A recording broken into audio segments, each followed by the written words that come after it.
Okay, so what we are going to cover today is basically some of the important subjects that I saw in the mock exams and some formulas that you need to remember and the easy way to remember them.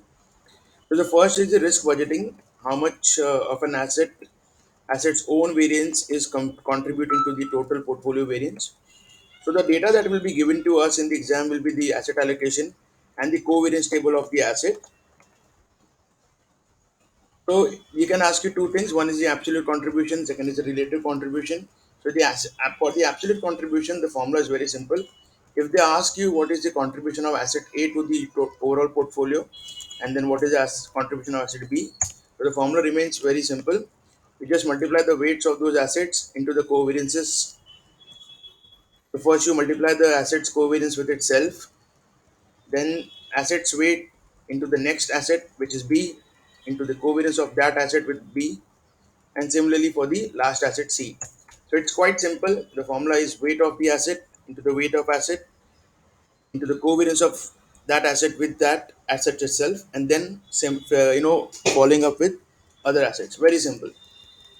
So I've just done a calculation over here. This is the contribution of asset A. Similarly, you can compute the contribution of asset B using this formula.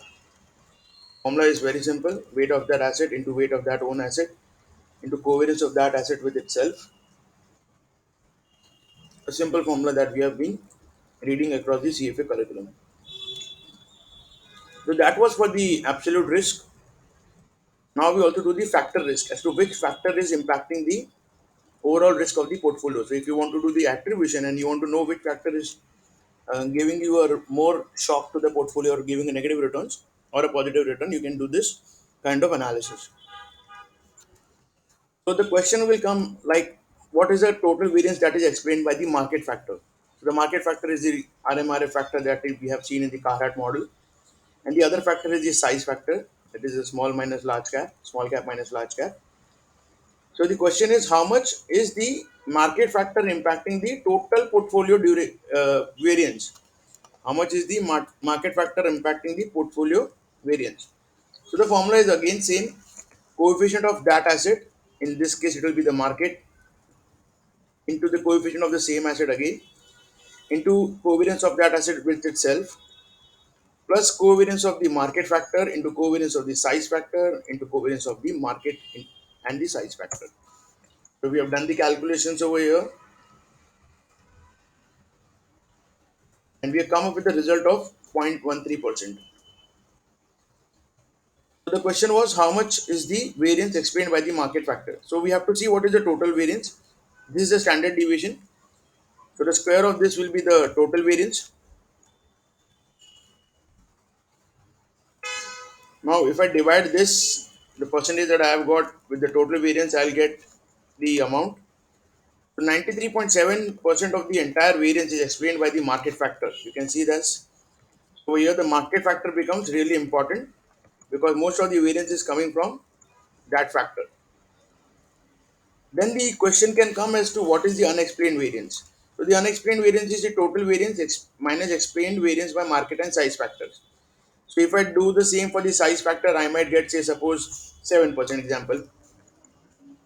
So not 7% exactly, but yeah, 6%. So this plus this will be around some 99.7%. So this plus this, yeah. So the unexplained variance will be 100% minus 99.7%, right? Because that is the variance which is not explained by the market factors that are mentioned over here. That is the unexplained variance. Some important concepts to remember: if nothing is given in the question and only the active return is given with the factor return, so the question can come as to what is the return which is due to the selection of the securities.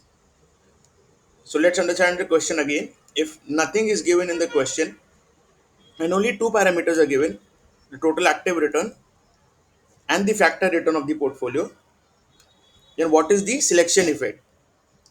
This is written in a sentence in in our book, and that is why most of us must have missed it. But I caught this from the mock exams. Active return is the selection return plus the factor return So if any two of this is given, we can compute the third one. So remember this from the exam perspective. Second is again, this is given in the book, but I think so most of us must have skipped this. That they will ask us to compute the G spread, and they will give us the matching corporate bonds. So what you have to do is maturity of the corporate bond equated to the weight of the government securities that are given, and this government to maturity will be given. So example, say the maturity of the bond is 7, 8 and 6.5, for example. This being a corporate bond, this being a government bond 1, this being the government bond 2. We don't know what is a W, but we know what are the weights. So we'll say 7 equals to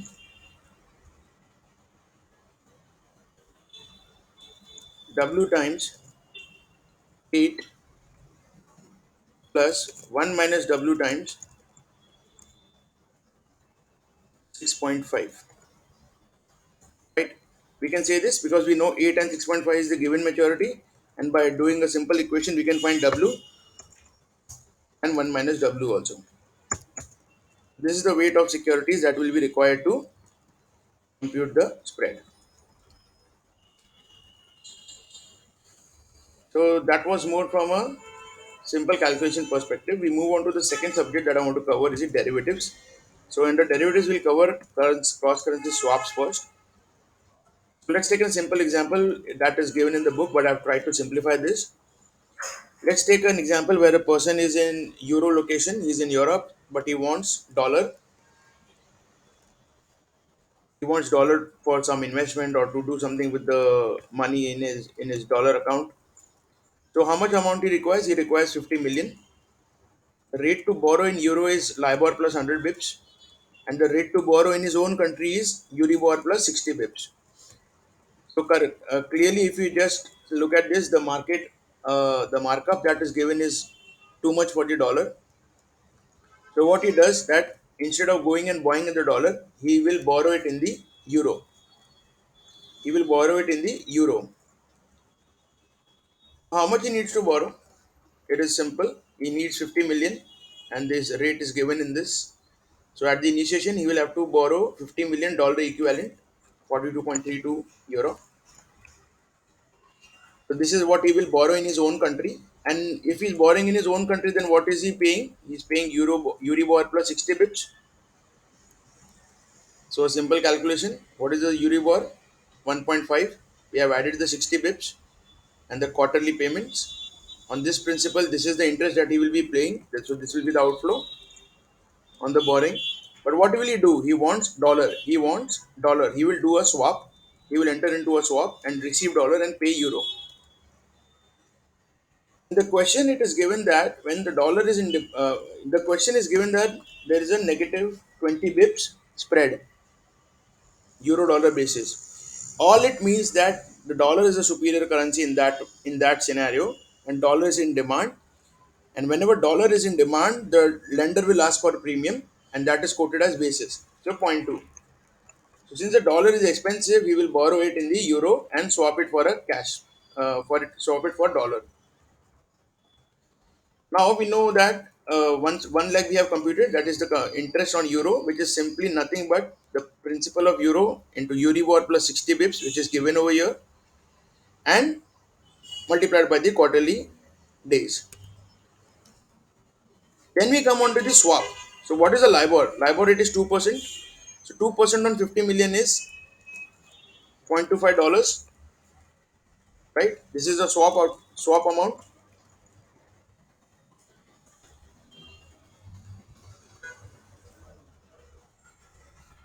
If there was a direct borrowing in USD, if there was a direct borrowing in USD and there was no swap available, what would be the cost? The cost would be LIBOR plus 100 bips. So LIBOR plus 100 bips, which is 1%. So this could be the loan amount, USD loan interest.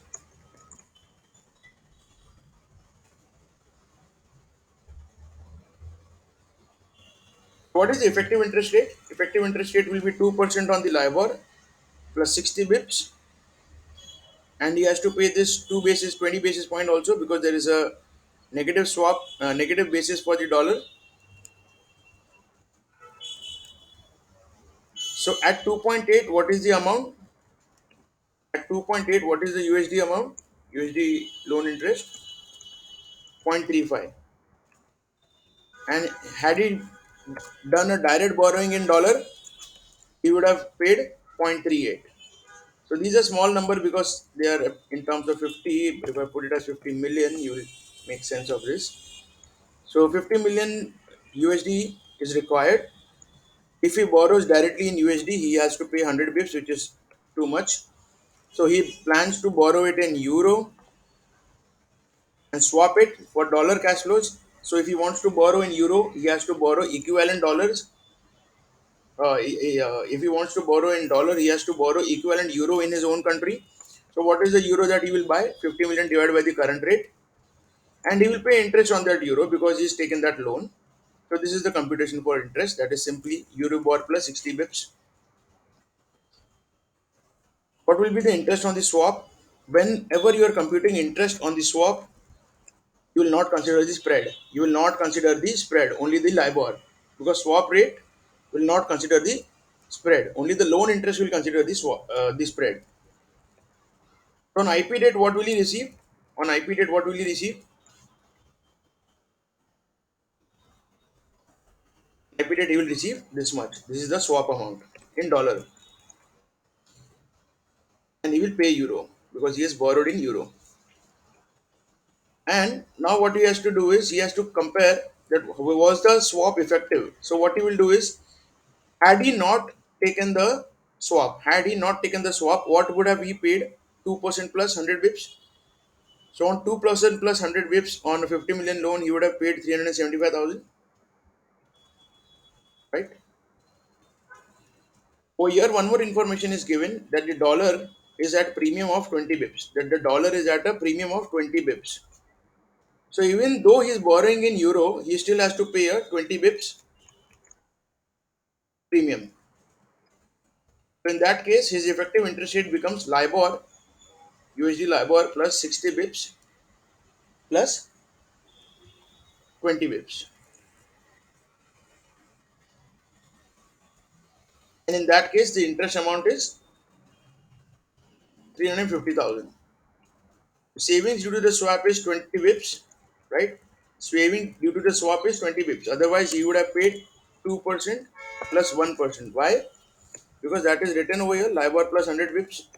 And what is the LIBOR? LIBOR is at 2%. He would have paid 2% plus 1%, but now he is paying 2% plus 0.60, that is coming from Eurobor, and 0.20, that is the premium over this USD rate here. So net saving is 25,000. We take another example of currency futures and forwards. So there is a scenario where there is a payment in 30 days in euro. There is a GBP guy, Great Britain, pound guy, who wants to be sure that in the next 30 days, whenever there is a euro payment which is coming up, sorry, I had some technical issues. Yeah. So the GBP guy has some payment in the next 30 days in euro. So what is his risk? His risk is if the euro appreciates, he might have to pay more. So what will do? He will enter into a future to buy euro at some future rate. To buy euro at some future rate. Because he has to buy the euro and pay, right? So might as well he will enter into a future and lock in a rate today. The spot GBP rate is given as 0.8929, which means that 1 euro equals to 0.8929 GBP. So euro versus GBP, this rate, and this is the contract that are available. The future price is 0.8989. This will become that for 1 euro at spot rate he has to pay 8929, and the futures that are available for next 30 or 40 days is 0.8989. So this is the expected rate in 30 days. This is the contract size. After 30 days, the rates increase to 0.9034. After 30 days, the rates increase to 0.9034, the spot rate, and the futures price is 9054. This future price is 9054 after 30 days. So this was for 40 days. After 30 days, this is the price. So he had an exposure of 20 million liability. 20 million liability with a contract size of 125,000. He has to buy 160 lots. That's simple hedge ratio formula. What was his euro liability in terms of GBP? His euro liability in terms of GBP was, this will be pound, not euro. Again, this will be pound, not euro. Pound, pound, pound. Yeah. So in terms of pound, this would have been his liability,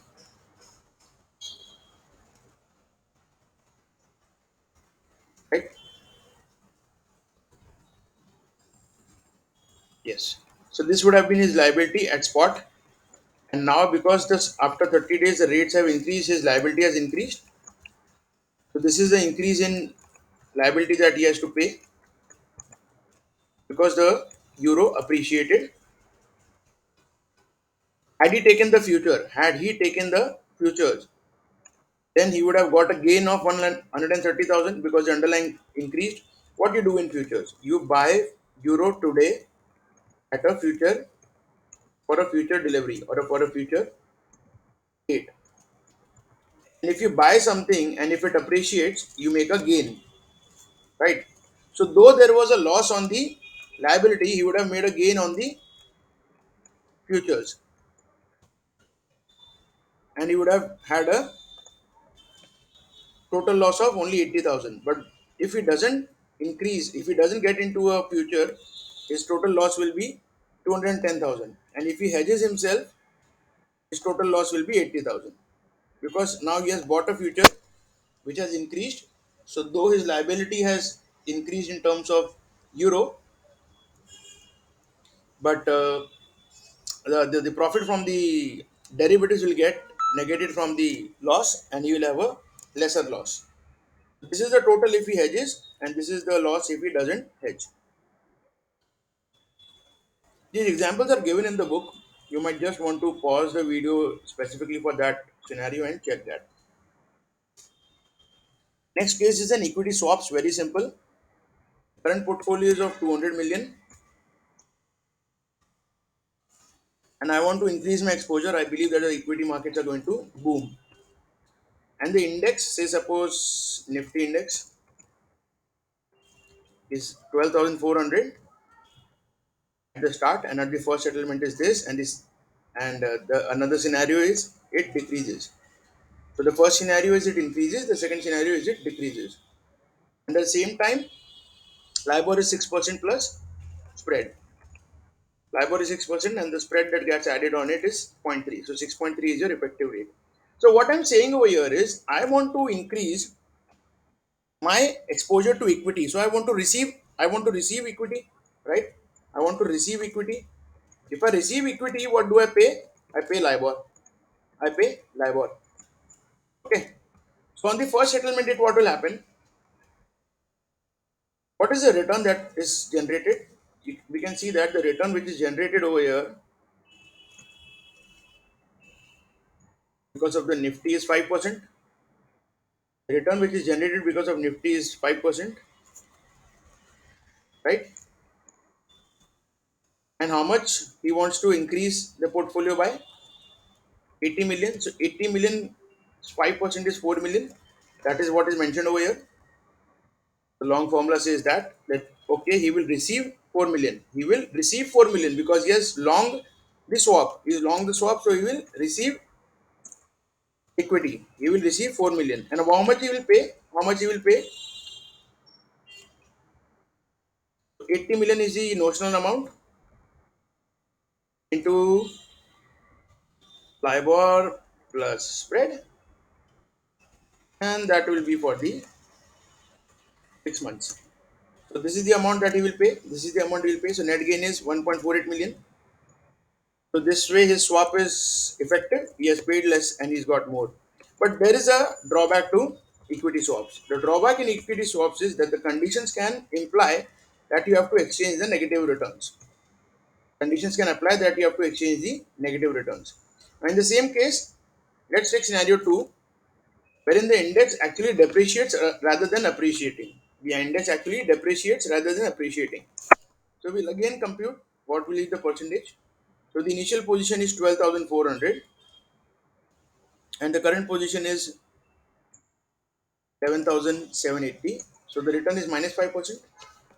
So return is minus 5% and 80 million is the equity swap. So 80 into minus 5 is 4 million. Since it's a negative return, he will be paying negative returns also to the swap holder. So he will end up paying 4 million.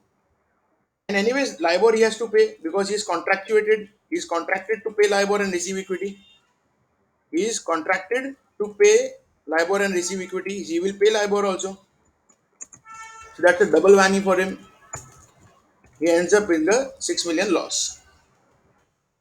Always remember in equity, the negative returns is also exchanged. Quite simple that way. That was the swap OTC. Again, we go into the futures. Suppose I'll take a smaller portfolio for ease. I take a 5 million portfolio. Yeah. Over here, we have a 5 million portfolio, and I believe that the market can, correct in the short term. So let me hedge 30% of my portfolio. So how much? 30% of my 5 million? That will be close to 1.5 million. I'll just put a dollar sign over here so it's easy for all. So, and the starting index, let me check S&P over here. S&P is 7,300, for example, and this is the lot size and the multiplier that is given. So, contracts, how many contracts I require to hedge 30%? How much I want to hedge? I want to hedge 1.5 million. So, I want to hedge 1.5 million divided by what is the per contract size? 7,300. And how much is the lot size? 10.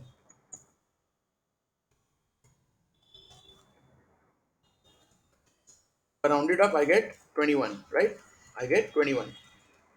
So the formula is simple, amount to be hedged upon lot size into multiplier. That's what we have written over here. So if the questions ask you how many contracts you need to hedge, you can just simply do a calculation that amount to be hedged divided by lot size into multiplier.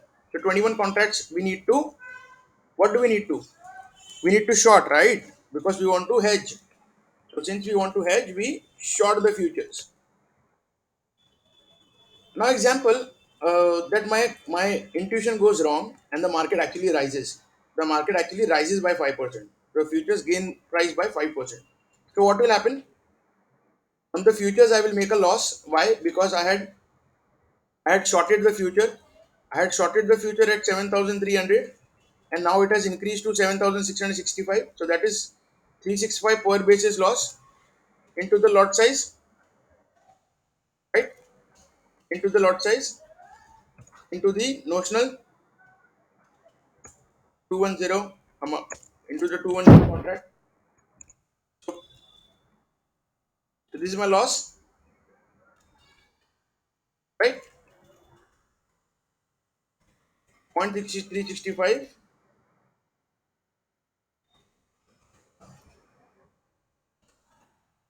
percent, any mistake, B63 into, yeah,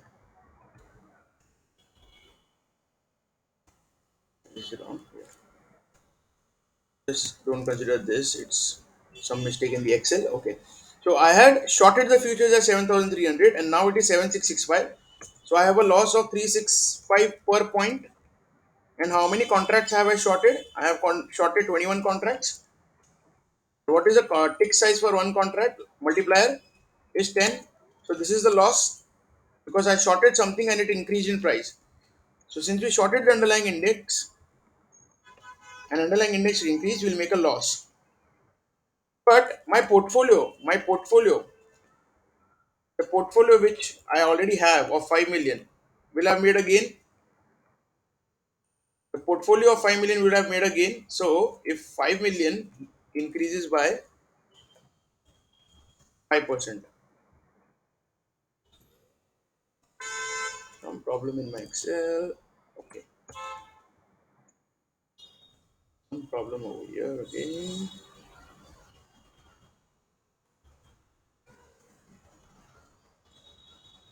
Okay, okay. So what am I saying? B61. Some problem with the Excel columns. Yes, it's proper now. So what will be the portfolio gain? How much is me have I start plan to do? It's 1.5 million into 1.05. 1.5 million into 1.05 by 1.05. See, 1.5 is the amount into returns. What is the returns? 5%. So this is the gain. How did I arrive at 5%? This is the formula. But if you don't want to remember the formula, it's very simple. What is the amount that you wanted to hedge into the change in the index? How much is the index change? This minus this divided by the original amount, we get 75,000. So the gain on the index is 75,000 because the portfolio will make a gain now because the portfolio is still invested. So the portfolio has made a gain of 75,000 because the index has increased, but your futures position has made a loss. So your net loss due to the hedge is 16,000, 1650. And opposite if it goes for a negative return. Quite simple that way. So these are some formulas that you need to remember. It's very simple in that sense. So as we have seen in the lectures for swaps and futures for interest rate products, similarly we do for equity. If you want to increase the duration or you want to increase the exposure to the equity, you buy equity futures. And if you want to reduce, you sell equity futures. But how much is to be bought and how much is to be sold is given by this formula. So it consists of beta target. That is the target of the beta of the target portfolio. Say suppose I want to do the portfolio to zero point 0.9 and the current beta is 0.6. That means I want to increase my exposure divided by the beta of the futures. Beta of the futures, the example is 1 because it is having a 1 to 1 regression with the index. And the MVP, which is the market value of the portfolio, say suppose 10 million over here, divided by the future price into the lot. So we saw from above that the future price is 12500 into the lot size. So this will tell me how many contracts I want to buy. So let's take this formula in live scenario.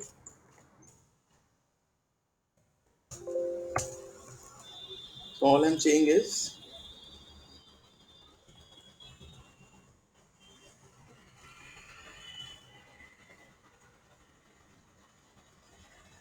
E206, which is we use 20 million.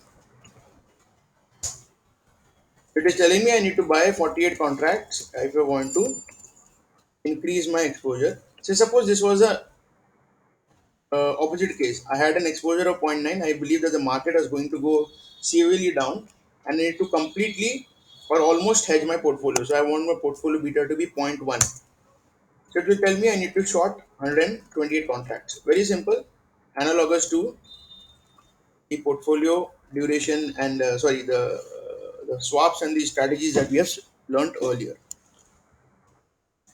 Another chapter is variance swaps, and I think so the currency management is also left. I will cover this in another video. Thank you.